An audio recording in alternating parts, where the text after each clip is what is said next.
At sa ating ikonsulta mo, pag-uusapan natin ang Precinct on Wheels ng Valenzuela City na may layuning mapalapit sa komunidad si Mamang Pulis. Kasama natin ngayon umaga si Colonel Roderick Armamento, ang Chief of Police ng PNP Valenzuela City.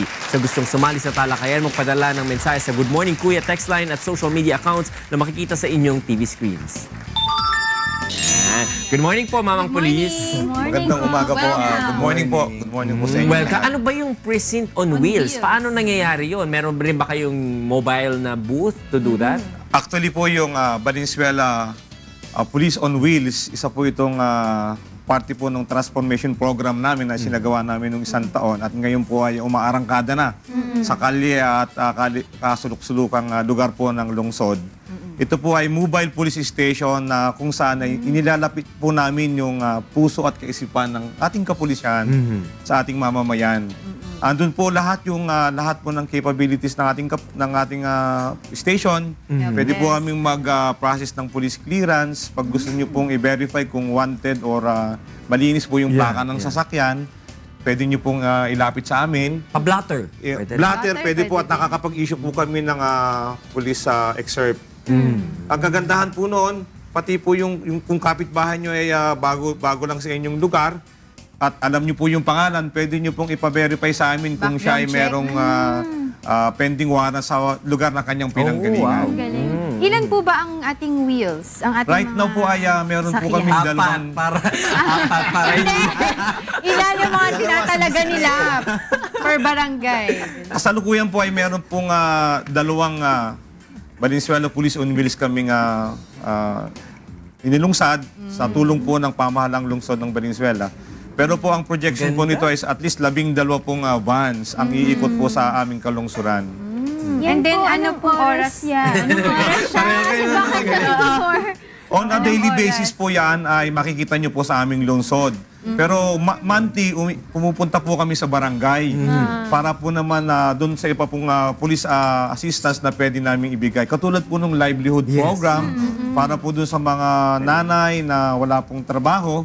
Ang ating pong Valenzuela Police on Wheels sa tulong po ng pamahalang lungsod ay mayroon din po mga livelihood program na ino-offer. Kasi po kami naniniwala na ang pulis hindi lang dapat nakikita, hindi lang dapat naririnig at nararanasan, kundi nararamdaman at sa puso, lalo't sa higit po isipan. maging kaagapay po ng lokal na pamahalaan sa pagdi-deliver ng basic services sa ating pong komunidad. When you, wait lang po pagka nandoon po kayo sa isang barangay, the whole day nandoon po kayo o iikot pa rin kayo? Pag the whole day po andun po kami. Actually, nakadalawang barangay na po kami at talaga naman pong ang ganda po nung response ng community. At kasama po namin dyan yung aming mascot. Meron po kaming mascot, si SPO1 Valenzuela. Opo. Yan po ay para naman saan? po... Hindi niyo po dala ngayon? Hindi po namin naisama ngayon. Ayun! Ayan po, si SPO1 Valenzuela. Yan po ang konsepto naman namin yan ay para po, yun po bang sa mga bata na huwag gawing panakot yung pulis sa ating mga bata. Sige, Kasi huliin ko ng pulis. Susumbong ka sa pulis, maging kaibigan nila. totoo po yan. Kasi paglaki po ng mga yan, malayo po ang loob sa aming kapulisan. So yan po ay binabago namin. Si SPO1 Valenzuela po ay marunong sumayaw, kumanta. At meron po siyang Facebook account. 5,000 na po yung kanyang... Wow, ikaw na ba? Ilan po ang barangay sa Valenzuela? Kami po ay meron pong 33 barangay. So naka-schedule ang pagpunta nitong mga vans ninyo dito sa mga barangay na ito? Opo, on a monthly basis, dadalawin po namin yung iba pong mga barangay pa. Pangalawa, itong mga vans ninyo, naka-online siya. Naka-online po ito. Binigyan po kami ng lungsod ng Wi-Fi, yung pong pocket Wi-Fi. So that kaagad-agad makuha po namin kung ano po yung kailangan ng... Pwede bang maki-connect din yung mga naghihintay dun sa Wi-Fi? O secure, pwede naman po secure namin server? i-share. Actually, kahapon po, habang nandun kami sa Malinta Elementary School, kasi binabantayan din po namin yung mga bata, yung pong mga magulang na naghihintay sa kanilang mga anak sa pagsundo, doon po namin sila inilagay sa kalapit ng aming bipaw. Wow. At para din po ma-ensure namin yung safety ng mga bata habang wala pa po yung kanilang mga magulang. At yung mga magulang naman po, may mga dalang cellphone, ano sila, ay nakikiano na rin po sa amin ng wifi. Colonel, tanong ko, no, saan nyo kinuha tong konsepto na to? Anong nakapag-inspire sa inyo na makapag-isip ng gantong precinct on wheels? Actually, kung titingnan nyo po yung aming stations, napakalayo po sa community. Ayun po yung unang ko agad napansin, na ang layo namin sa komunidad. Dapat po ang pulis ay malapit ang puso at kaisipan sa community. So inilapit po namin sa pamamagitan ng BPAW. Last year po is galing din po ako ng Japan. Nakita ko po yung Koban system nila doon. Nag-JICA ba kayo? Oo, naging part po ako ng JICA. Okay, JICA tayo pareho. Oho. So immediately nung pagdating ko po, kinabukasan, i-present ko po sa aming punong lungsod at very naman po, positive yung response niya. Galing. At agad-agad sinuportahan ko ito. So this is supported and funded by the local government unit? Yes. Opo, lahat pong ito ay may suporta po ng pamahalang lungsod. Pati po yung gasolina namin, Yeah. pati po yung uniforme. Actually, lahat po is galing po sa lungsod. Ilan pong pulis ang nakatalaga Sa doon po Valenzuela. sa ating... Sa Bibaw po, right now po is meron po kaming 8 po na police community relation specialist, ang tawag po namin. Pero siya po ay marunong ding mag-first aid, marunong din po mag-imbestiga, marunong din po first responder din po siya. At ang higit sa lahat ay magaling po yung kanyang communication skills. Yeah. Kasi unti-unti po namin binabago po yung anyo ng ating kapulisan. Kasi po yung iba po ay mahirap po bang kunin kagad ng tiwala ng mamamayan kapag ka mataas ang boses mo, akala mo lagi kang mga aresto. So yung po aming PCR specialist, sinanay po People namin siya ng 3 araw para po unti-unting baguhin yung ganyang approach. Colonel, isa pa lang to, no? Madadagdagan ba yan? Opo, 2 na po ngayon at madadagdagan pa po ng 10. Wow! Labing-dalawa. Ang kagandahan po nito, meron po kaming jingle. Yung pong jingle is hindi na po namin pinapawangwang yung pinaltan po namin ng jingle. Dala ko po ngayon yung kung may play po. Ako po ay nagkonsepto ng parang jingle po na kung saan instead na wangwang, pagpasok po namin sa barangay, pine-play po yan. Ang title po niyan is Tayo na Pulis Valenzuela. Sinong kumanta? Kayo din? Meron po akong isang pulis na member ng Magaling band. kumanta. Nilapatan po niya ng lyrics yung aming Wala ba play. tayong sample dito? Para naman po hindi matakot yung taong bayan. At kahit po para po ba yung sa sorbetes, kahit hindi po nakikita yung narinig po niya yung May recall, meron pong pulis na dumadaan. Ma-LSS ka. Alam nila na ikaw yung dumarating. Ayan po yung lyrics na yan. Ang maganda yun, Papatutukin ba nakaka-change ng natin? image ng police. Opo. Ang ganda po ng positive Positive. talaga po ang response ng community. And I think yung paggawa niyo po, yung makikita yung presence ninyo. At least yung kung sino man yung mga criminals dyan, medyo aware sila, ay meron ditong mga pulis na nakabantay eh. Opo, actually kasama po sa trabaho ng BPAW yung pong Oplan Bandilyo. Dito rin po namin ginawa yan. Yung pong Oplan Bandilyo, araw-araw po through public address system, nagwinawarningan po namin yung yung isang lugar, halimbawa po, nagana po yung cellphone snatching.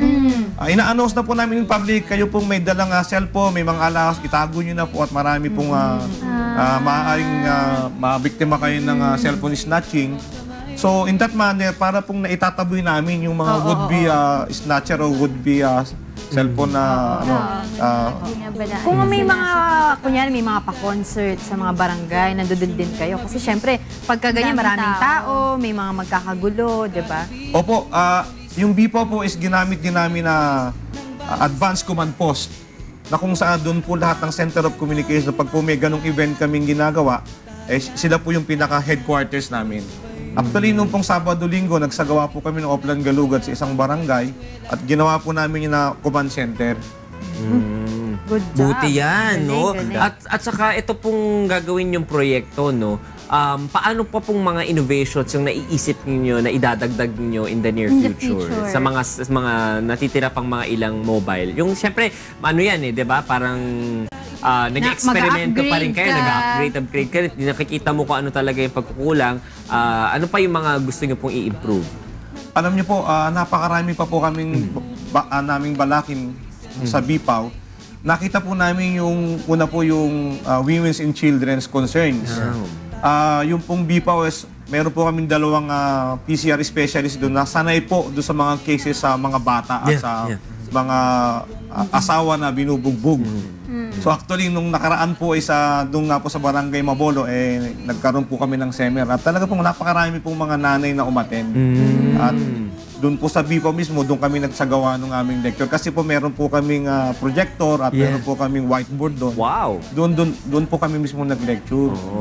Kahapon din po, doon sa elementary school, nung pong pinunta ko isang BIPO natin, nagle-lecture po siya sa mga bata tungkol sa bullying.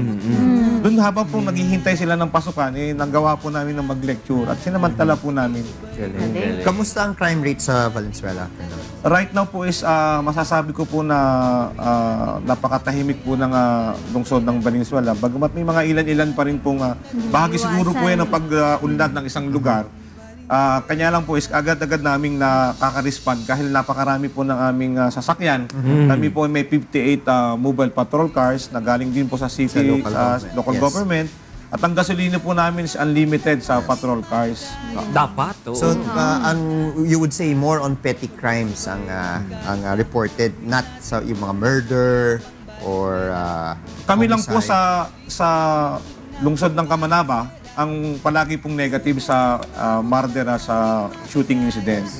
Although may mga petty crimes po, katulad po ng mga snatching nga, kanya lang po is na-attend naman po natin agad-agad. Kung meron pang makalusot isa, dalawa, kinabukasan, nahuhuli rin po. Colonel, any website po na pwede nilang mabisita kahit na hindi sila mga taga Valenzuela? At saka meron po ba kayong mga text line, Twitter account o social media accounts na gusto nyo i-promote? Opo, actually doon lamang po sa Friends of Valenzuela City Police Station, andun po lahat yung aming mga contact numbers at pwede po kayong para pwede nyo po ma-access yung aming website na yon at lahat po ng serbisyo ng aming kapulisyan ay nakalagay po doon. Meron po bang separated emergency hotline, yung VPAO? Meron po.